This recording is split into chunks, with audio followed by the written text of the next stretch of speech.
Comme Britney Spears, Pamela Anderson fait partie de ces icônes malmenées par le star system des années 1990. Misogynie, commentaires déplacés.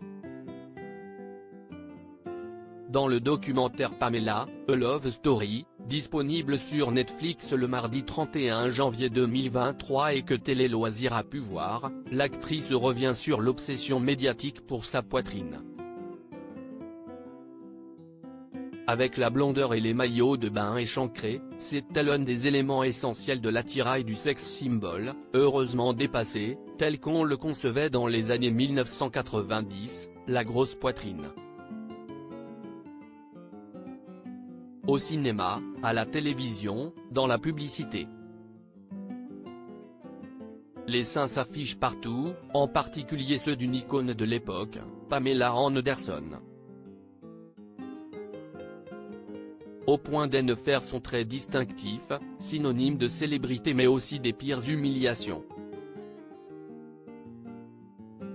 Dans une production Netflix touchante de transparence, l'actrice se donne une mission, se réapproprier son image et sa vie, après avoir incarné quelques décennies durant la bimbo la plus célèbre au monde. Pamela, A Love Story, le documentaire disponible sur la plateforme dès le mardi 31 janvier 2023 et que Télé Loisirs a pu voir, revient sur l'obsession médiatique pour son corps. Les décisives années Playboy et les premiers souvenirs de décolleté de la star ne sont pourtant pas tellement différents de n'importe quelle adolescente. Pamela Anderson se rappelle avoir été une jeune fille complexée et totalement perdue face au bouleversement vécu par son corps. Ma puberté est arrivée tard.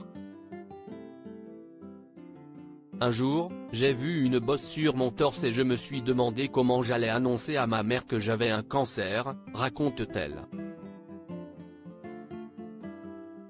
Quand elle prend son courage à deux mains et se confie, la réaction est sans appel, elle a éclaté de rire et m'a dit « Tu deviens une femme ». À partir de là, tout s'est enchaîné, ça a été la folie.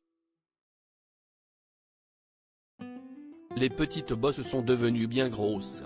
Plaisante l'actrice qui prend sa revanche quelques années plus tard en tant que playmate. Siesti pendant l'une des légendaires soirées données au manoir Playboy que Pamela, émerveillée par la plastique parfaite des femmes qui l'entourent, se décide à passer sous le bistouri. J'étais avec Kimberly Hefner, la femme de Hugh. Elle m'a dit elles se sont toutes faites opérer et j'ai dit je dois signer où ? Se souvient-elle. Je trouve ça déplacé de poser ce genre de questions à une femme. Peut-on parler de vos seins ? Où avez-vous été opéré ? Sa nouvelle et généreuse poitrine devient l'obsession des médias qui la bombardent de questions inappropriées et contribuent à lui tailler une réputation de bimbo aussi aguicheuse qu'ingénue. Je ne savais pas mentir en interview, donc quand on m'a demandé si j'avais fait de la chirurgie esthétique, j'ai répondu et c'est comme ça que tout a commencé. Mes seins ont fait carrière, je les ai seulement suivis, juge-t-elle. Voilà qui suffit à faire de la star un objet public à la merci de tous les commentaires, plus intéressante pour son physique que pour sa carrière. De quoi mettre Pamela Anderson particulièrement mal à l'aise, je me disais, sérieusement, on va encore parler de ça. Mais on joue le jeu. Je ne vois pas en quoi c'est intéressant. Je trouve ça déplacé de poser ce genre de questions à une femme, il doit y avoir des limites à ne pas dépasser. Malgré sa filmographie, ses prises de position politiques et son engagement pour les droits des animaux, elle se désole d'être systématiquement ramenée à sa poitrine. J'espérais toujours que je ferais quelque chose qui intéresserait les gens et qu'elle arrêterait de se concentrer sur mon corps. Hollywood lui doit bien quelques excuses.